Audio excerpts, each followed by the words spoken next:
Hello, good afternoon, Jai Hind. This is Vikas Singh, your English teacher. We are gathered here on Vidyakul. हम आज English के syllabus को discuss करने के लिए यहाँ पे आए. जैसा कि हमें पता है हमारा गोल क्या है, NDA 1. ठीक है, NDA 1 के लिए अभी हमारे पास 21 डेज बचे हुए हैं, जो कि बहुत ही कम है. लेकिन फिर भी स्ट्रैटेजी के हिसाब से अगर चले तो हम एक अच्छा स्कोर इंग्लिश में कर सकते हैं, और उसी पे आज हम डिस्कशन करेंगे. डिस्कशन में हम अपना कंटेंट एंड एग्जाम पैटर्न को देखेंगे. उसके बाद डिस्कस करेंगे कि किस तरीके से हम अपनी क्लासेस में इसका एक बेटर वर्जन निकाल करके आएंगे, ताकि हम अपना स्कोर NDA 1 में भी बेटर कर सके और अपना सिलेक्शन पक्का कर सके. ठीक है भाई, देखो ओवरऑल अगर हम इंग्लिश की बात करें तो सबसे पहले तो हम समझ लेते हैं कि वेटेज कितना है.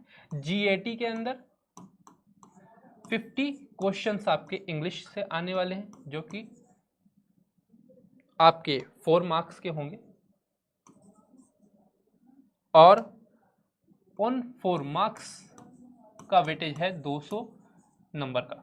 ठीक है, लेकिन ये केवल जनरल इंग्लिश होने वाला है.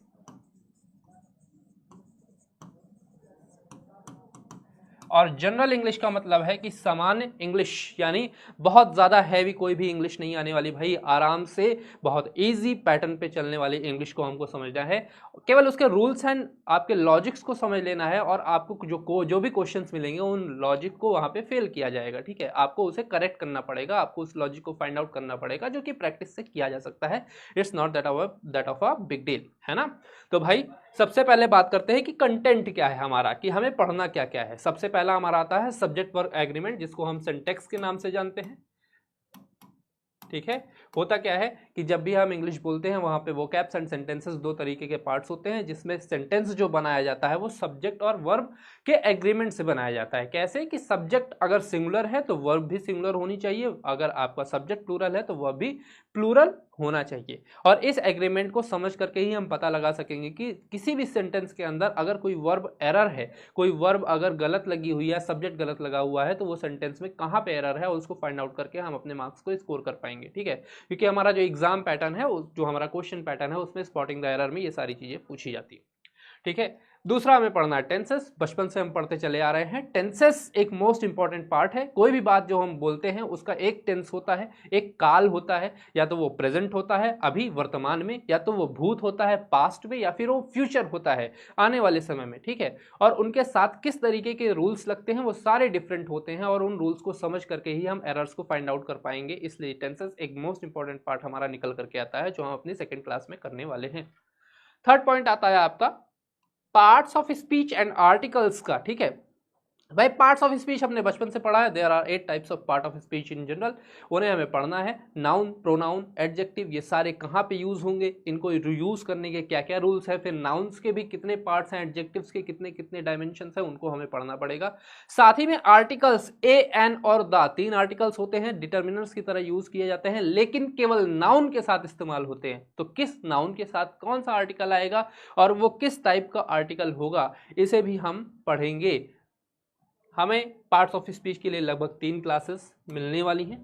ठीक है, ओवरऑल क्योंकि हम एक पार्ट्स ऑफ स्पीच जो है एक वास्ट टॉपिक है, एक बड़ा टॉपिक है, तो हमें इसे 3 क्लासेस में फ्रेगमेंट करना पड़ेगा, डिवाइड करना पड़ेगा. पार्ट्स ऑफ स्पीच करने के तुरंत बाद हम पढ़ेंगे narration and active and passive voice, जिसके लिए हमें एक एक क्लास और रिक्वायरमेंट होगी.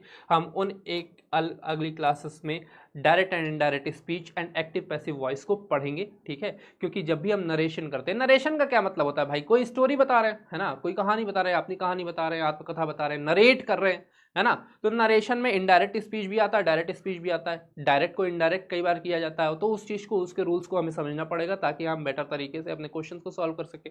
फिर वोकैब्स. ठीक है भाई, वॉइसेस, एक्टिव पैसिव वॉइस के बाद हमारे पास वोकैब्स आते हैं. Synonyms, antonyms, homonyms, foreign words and spellings. अब ये अलग अलग हैं क्या. सिनोनिम्स का मतलब होता है सिमिलर वर्ड्स. बहुत सारे ऐसे वर्ड्स होते हैं, जैसे मैं अगर लिखूं एरोमेटिक, ये एक इंग्लिश वर्ड है जिसका मतलब होता है सुगंधित, फ्रेग्रेंट. आप सबको मालूम है कि फ्लावर जो है वो महकता है, लेकिन बोला कैसे जाए. या तो आप सेंटेड बोल लीजिए. आप सेंटेड का ही सिमिलर मीनिंग वाला एक वर्ड आ गया एरोमेटिक, जो थोड़ा सा भारी वर्ड है, फ्रेग्रेंट जो थोड़ा सा भारी वर्ड है.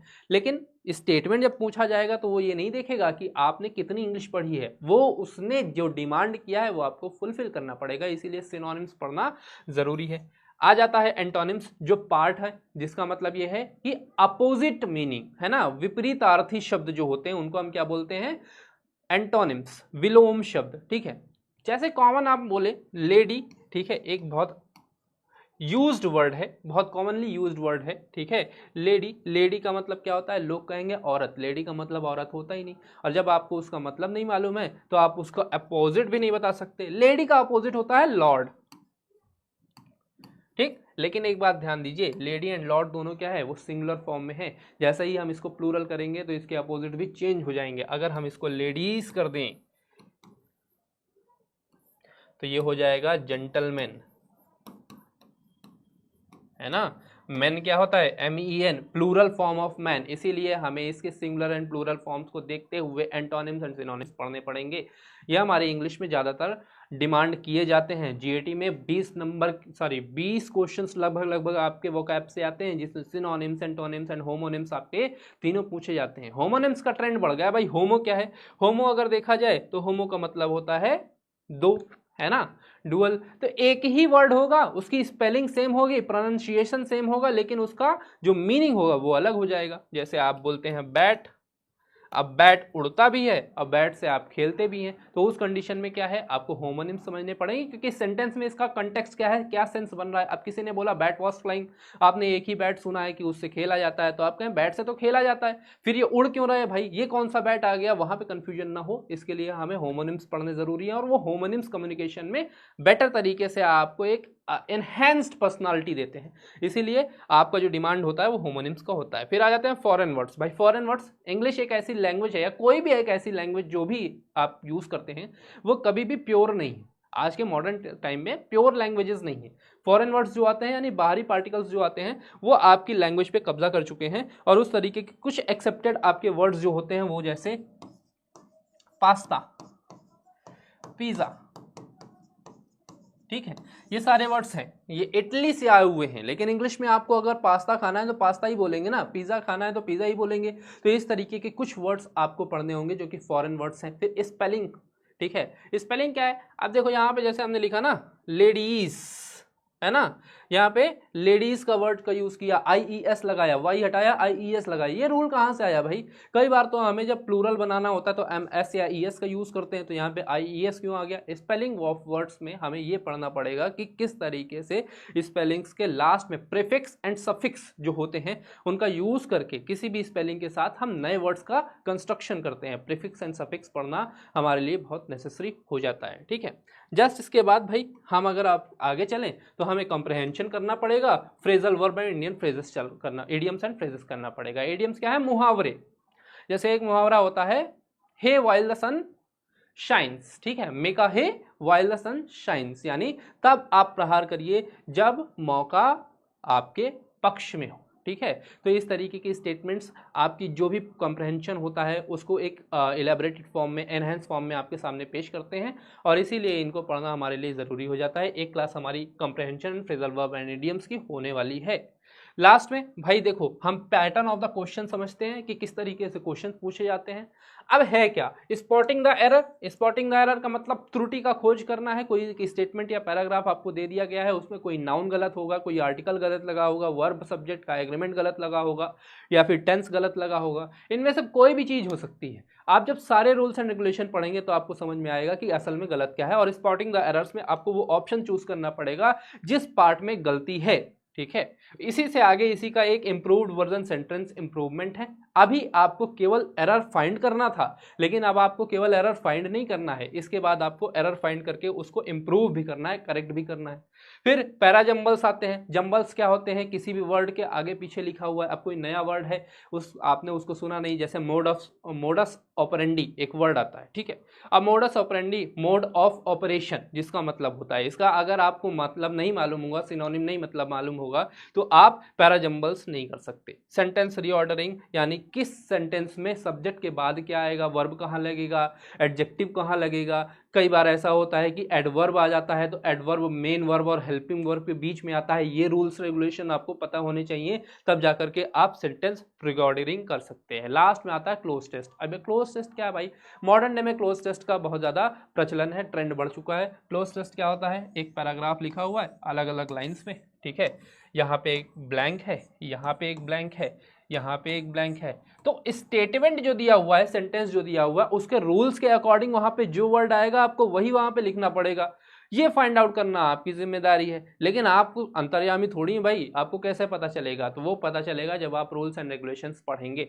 ओवरऑल जो भी आपका पैटर्न ऑफ क्वेश्चन है उसको सॉल्व करने के लिए जरूरी है कि आप सारे rules and regulation A to Z, चाहे वो वर्ब से हो, चाहे वो आपके पार्ट्स ऑफ स्पीच से हो, चाहे वो प्रेजेंट इंडेफिनिट टेंसेस हो या फिर पास्ट इंडेफिनिट टेंसेस हो, चाहे वो आपके एक्टिव पैसिव वॉइस से हो, वो क्लियर आउट करें।